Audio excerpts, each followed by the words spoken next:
Talk about low-budget flights, no food or movies? I'm out of here. I like running better. Welcome back, YouTube viewers, to another video. So, I bet this is something you wouldn't have expected me to make. A little over a month ago now, I released my biggest video ever. It was a big old rant/critique on IDW Sonic. It was a video I've been wanting to make for a really long time, and I'm proud I finally did make it. It got a pretty positive response, I'm happy to say. Got a lot of comments, a lot of likes, at least for me, my level of whatever. So, the video did well, and I thought, I'm really proud of it, but there are definitely some things I feel like I could have spoken about better, things I could have elaborated on more, things I could have better researched. So I thought a follow-up video would be in order, and I'm not just doing this so I can get some more views or whatever. I really do want to make this, and think of this less as a part 2, and more, even though the thumbnail says a follow-up. The title of the video is My Complicated History with IDW Sonic Epilogue. It's more of an epilogue, but I still think if you have seen the first part, it's necessary. And if you haven't seen the first part, go watch it. It's good. And it also establishes some things I'm going to talk about. So, without further ado, let's do it to it and just get this over with already.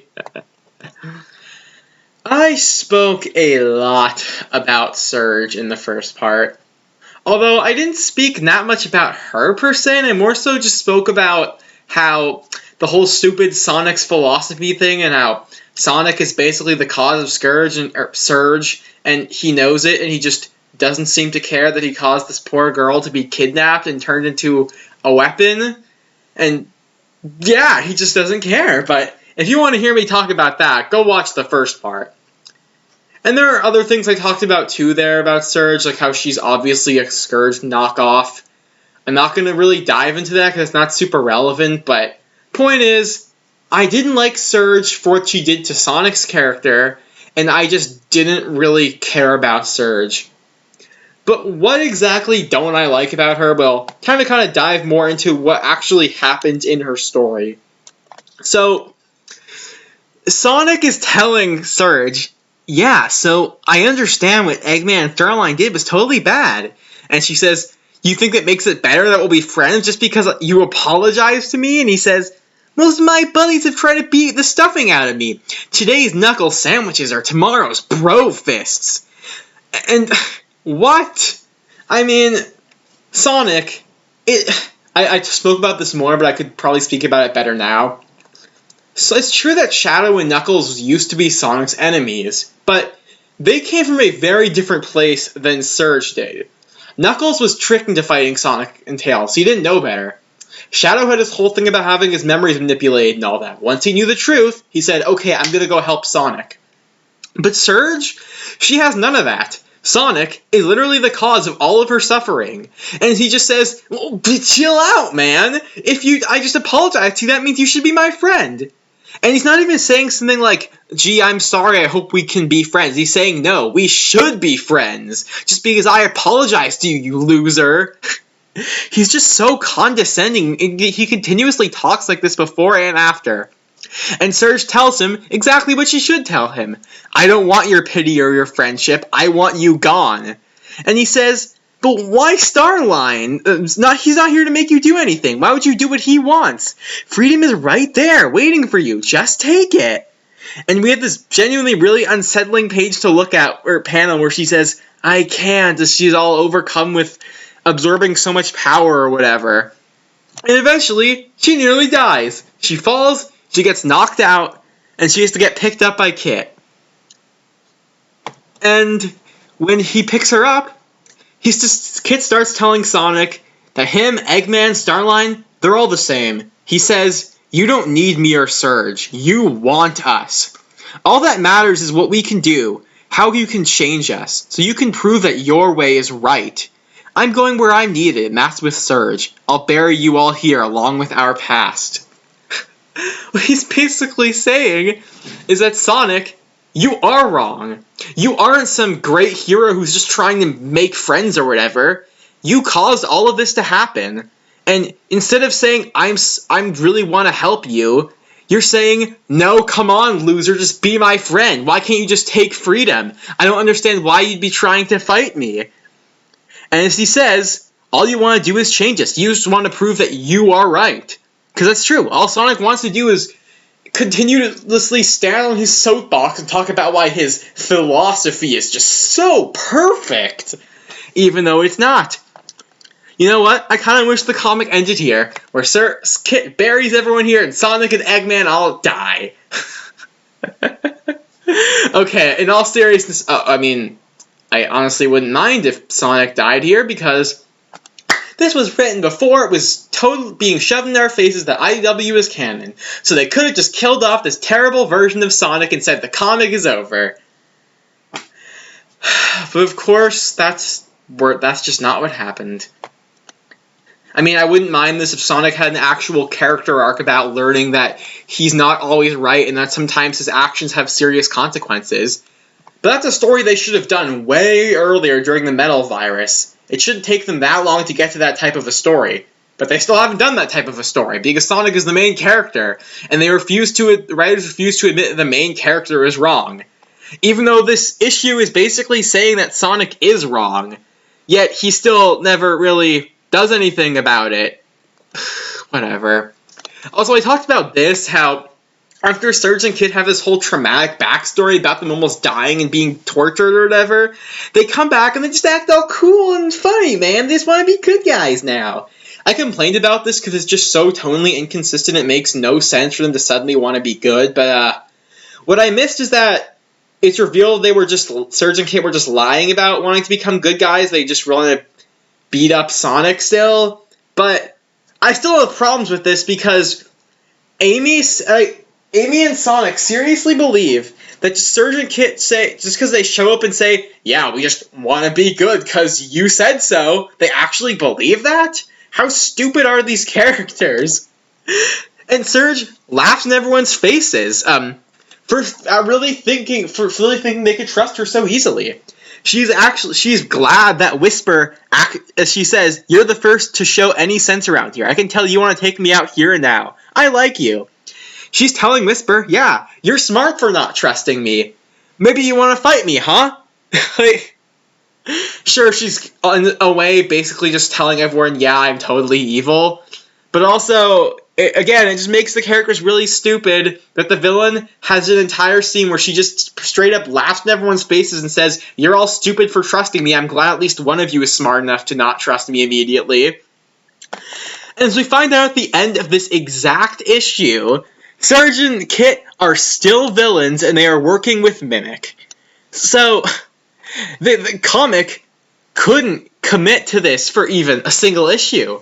It's just saying that no, Surge and Kit are totally bad guys.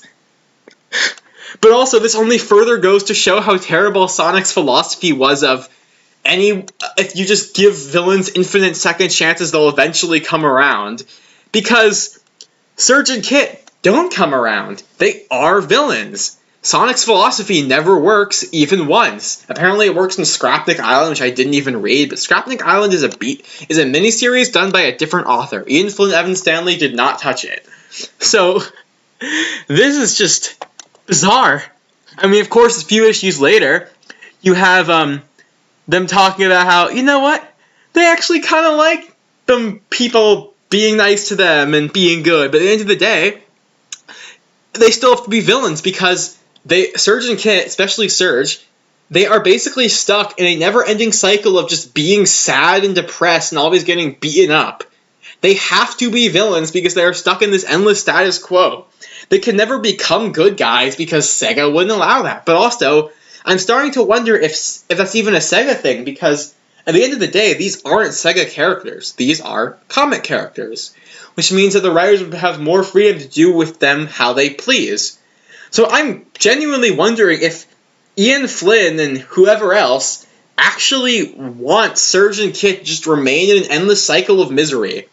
And if you look at some of Ian Flynn's writing, it's pretty obvious that he likes writing dark stuff. And I talked about that in the first video, that he was able to... His writing style worked so well in Preboot Archie because, one, the world was already pretty dark and messed up. I mean, it's about the characters living through a war where Eggman owns 99% of the planet. But Also, he was able to balance that out with a lot of humor. Whenever he did want to take things too far, one, it either worked because you cared about the character, so it actually felt like it had a real meaning to it, and then also the editors would sometimes tell him, no, you can't do that, it's too dark, don't make the characters that miserable. I mean, this is the kind of thing that Ken Penders would write. Don't have any idea to do, what should we do for the story? Just make Sally miserable, just make Sonic miserable. So now Ian Flynn is basically reverting to Ken Penders' levels of writing, where it's just make the characters as sad as possible because they have to remain like this forever. That's not a story. That's just sad. Time to talk about Tangle. So, I've made it no secret that I don't like Tangle. I talked about her in the first part, but I gotta talk about her again. Because I said before that I just thought Tangle was annoying, but after making that video, I just realized why I find her so annoying. I'm not going to name any real-life names, but all I will say is this, that Tangle reminds me of someone who used to bully me. Now, she's not exactly the same as that person, but just picture a person who is constantly going up in your face, yelling, screaming, who never shuts up, is always really loud, makes fun of you, but then always starts laughing at everything and never is quiet once. And then also insults you all the time. Sure, Tangle doesn't have the insult you all the time attitude, but she does have the constant never shutting up and being really loud and obnoxious. Like, and you can say, well, that's a you thing. I don't know who that person is, so it's not really fair as a critique. But at the end of the day, art is subjective. You're supposed to relate to it on a certain level. So one of the main characters who shows up over and over again is now getting shoved into the games or whatever. It reminds me of someone I cannot stand who bullied me.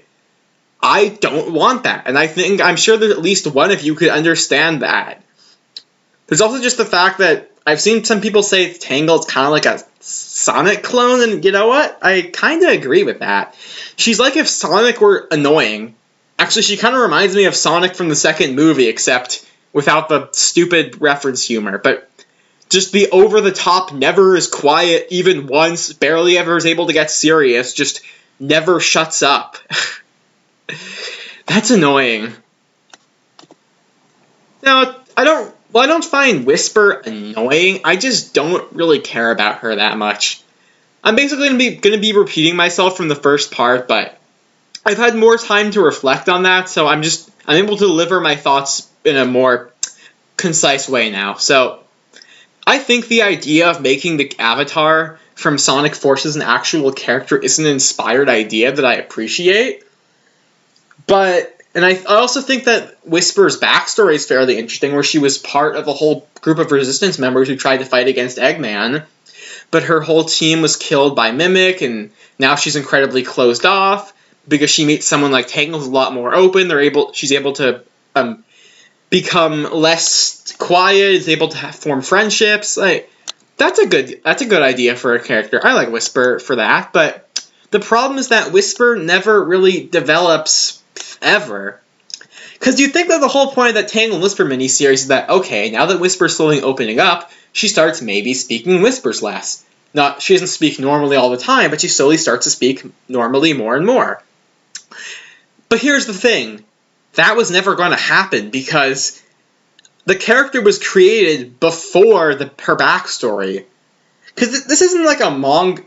Sonic isn't like a manga or whatever where they have one author who does everything, meticulously plans out everything in advance or whatever.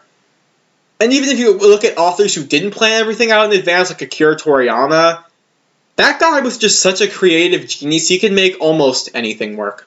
Almost. But because her name is Whisper, she was created to be quiet all the time. They don't really want to write a story where she learns to slowly be less and less quiet. And I think the idea of having a character who's named Whisper who just slowly starts to speak in less and less whispers would be really inspiring and clever and also kind of ironic too. There's a lot you could get out of that, but no. She just has to remain in the exact same spot forever, because of course she does. After all, the comic needs to have drama, and what says drama better than whenever Whisper gets mad, she just suddenly screams. The first time she screams is supposed to be this big deal, and it is. But as it just happens over and over again when you get the whole, oh, Whisper is so freaked out she actually screams, it no longer has any meaning because we've seen that multiple times before. What's surprising about it anymore? She just stays in the same spot all the time. Whisper may not annoy me, but she's just not that interesting. Now, there's something else I want to talk about, which is that this comic is super obscure, so the fact that Sega is pushing it into everything is really annoying me. Now, you could say, what do you mean this comic is obscure? Look how many copies it sold. The comic really doesn't sell that many copies. Yes, if you look at websites that tell you how many copies it sold, they'll say, wait a minute, IDW sold more copies of an average issue than Archie Sonic did, which is just not true, because that website, Comic-Con I think it's called, it only measures sales to comic book shops, nothing else, and it's only in North America. Because Archie is the biggest comic book publisher in America.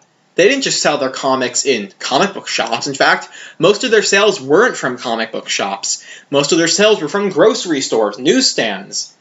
And the reason Archie Sonic was so successful and was able to stay around for so long is because anyone could just walk into a grocery store and say, hey, they have Sonic comics. That sounds interesting. I'll buy it. Not to mention that Archie was distributed way all over the world.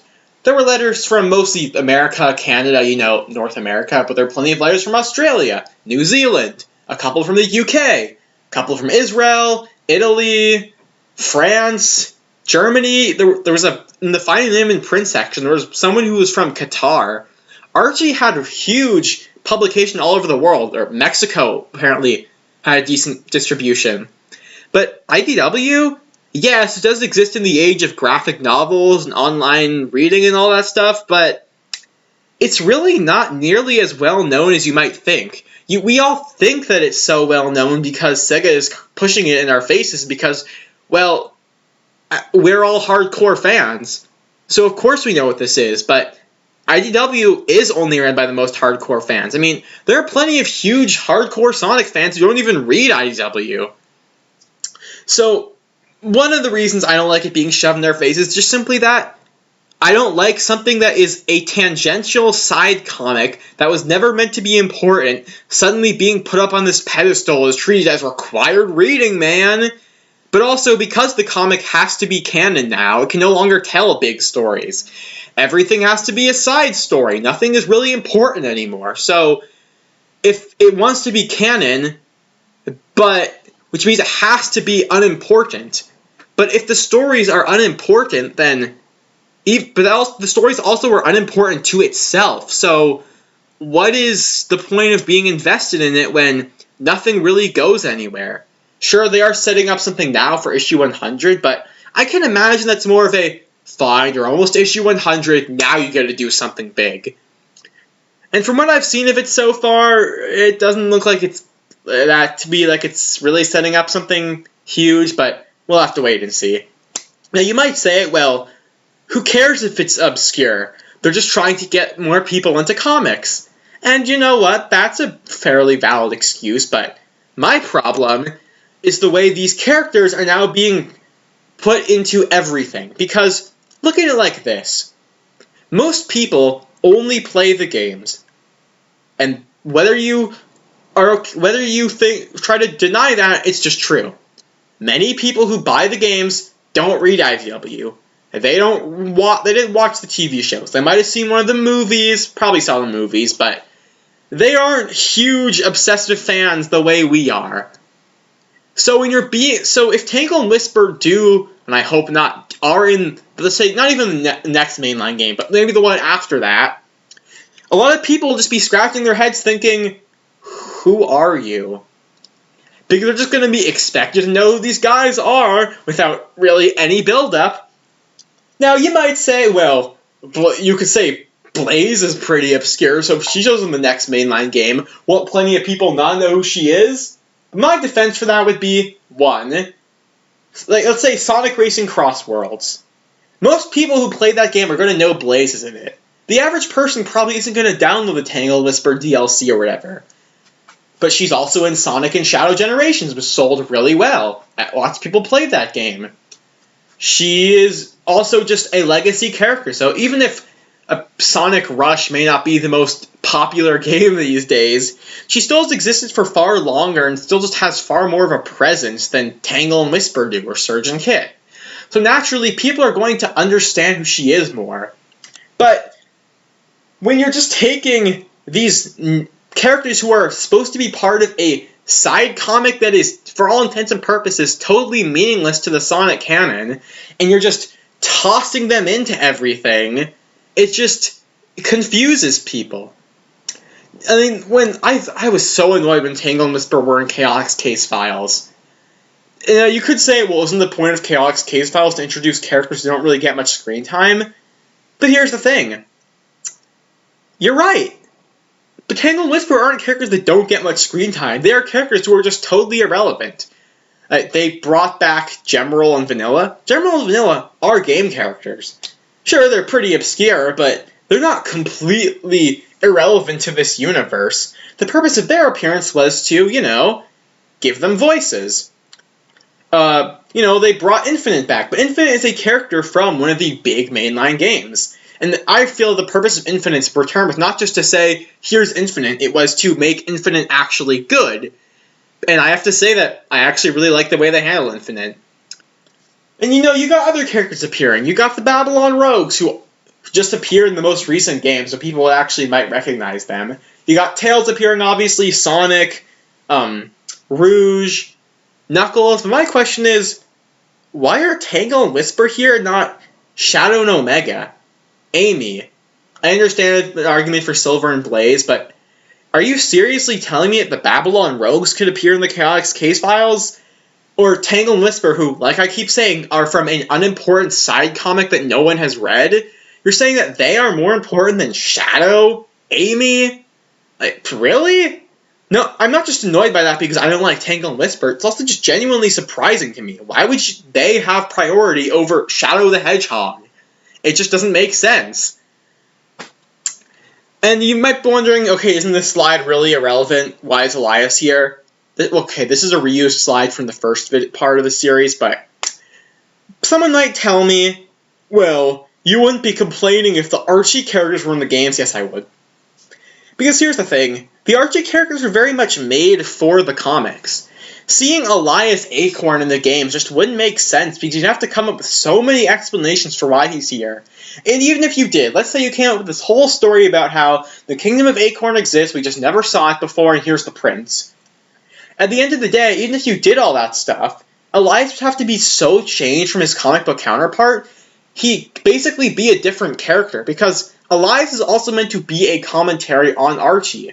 Someone who says, I don't care about this insane world building. I don't want to be a part of all this. I just want to be left alone. But he's ultimately has to be faced with the fact that I'm part of this world, I have a high-ranking position, I matter, I can't run away from my responsibility. You can't just plop him in the games and expect it to work. I mean, if you look at Reboot Archie, they kept the Freedom Fighters, yes, but they were so different from how they usually were.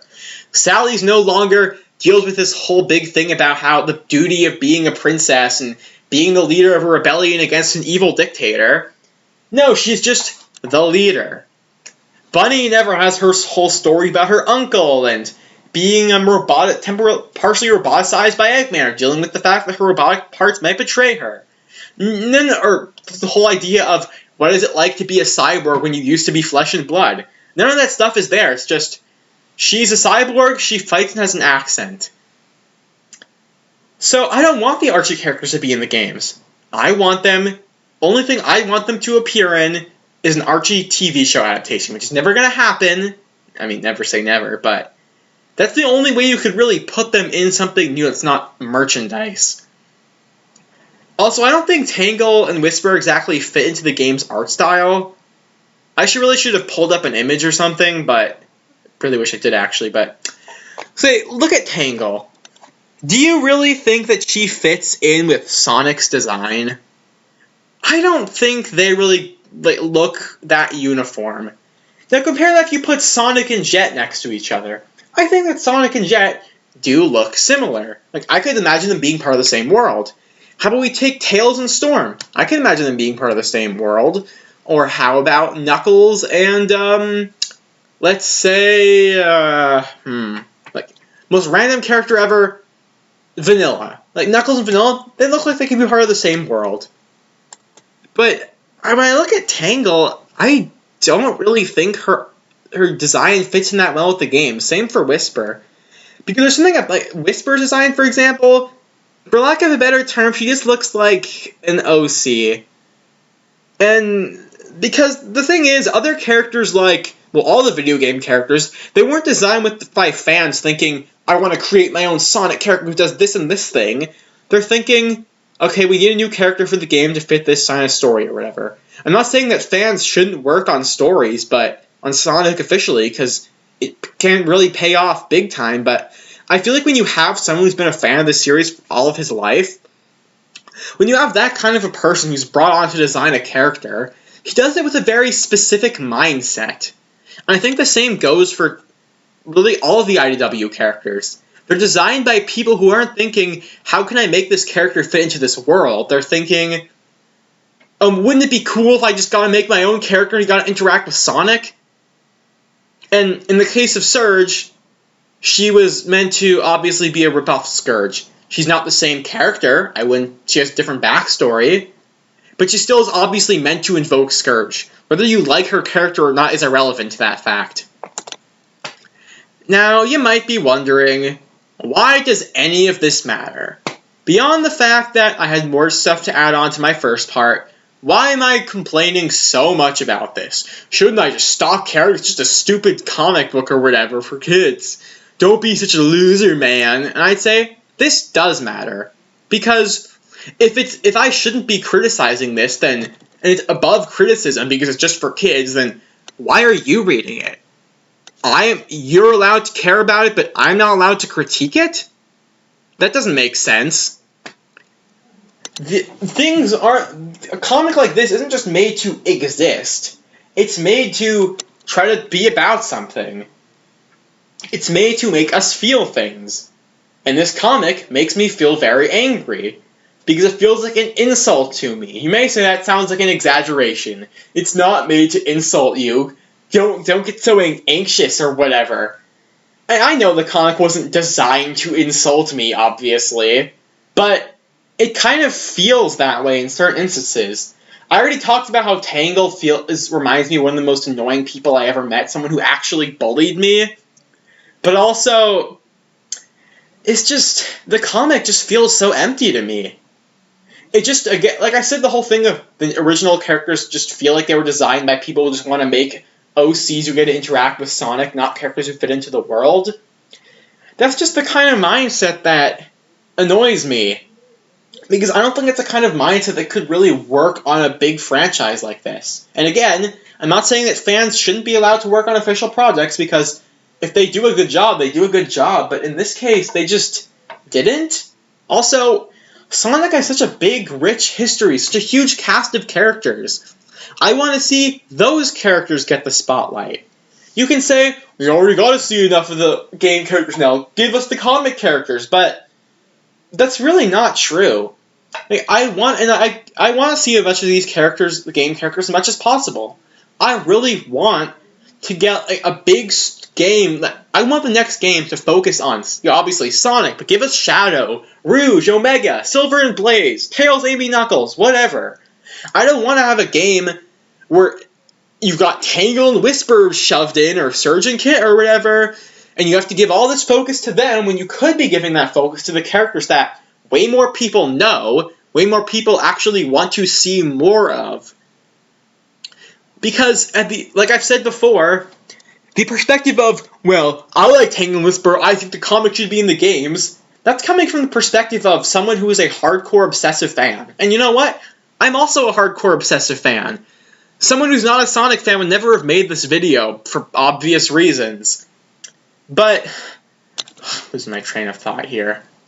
And here's the thing, I'm not one of those people who says, well, I don't really care about fans, I care about the general audience. But, and this is a case where, if you want the general audience to get hooked on your series, you should be focusing as much as possible on the characters who were designed for this series, this medium of video games, of video game stories. When you have these characters who were created for an irrelevant side comic being shoved into it, it just feels weird and also gives people not really the best. Like, imagine that was your first introduction to Sonic, your first game you picked up was one that were Sonic, Tails, and Knuckles went on an adventure with Tangle and Whisper, and they fought Surge. Oh, and Shadow's there too, because of course he is. It would just give you a very weird impression of some of these characters. I don't know, maybe that's just me, but that's the vibe I always got. And if you made it to the end of the video, congratulations! Because, I definitely had fun making this. It's true that I don't like to be negative, but not only does negativity get views, there are also certain things that I need to talk about. Some people might hate on. Everyone has one thing they can consistently hate on. Every YouTuber, right? Some people endlessly go after the Star Wars sequels, which totally deserve it. Some people might endlessly go after Toy Story 4 or whatever, which also deserves it. I could go on. IDW Sonic is basically my equivalent of that. And I don't think this comic is totally bad, like I went over in the first part. I do think there are a couple stories here and there that I enjoyed, but I just would be more happy if the comic weren't being promoted everywhere. They weren't trying to put all those characters into the games. They just said, okay, this is your weird side comic for the hardcore fans only that they can have. They can read it if they want, but it's not something you need to see. And because that's how Archie was treated. And again, I love Archie, which is really obvious. I mean, duh.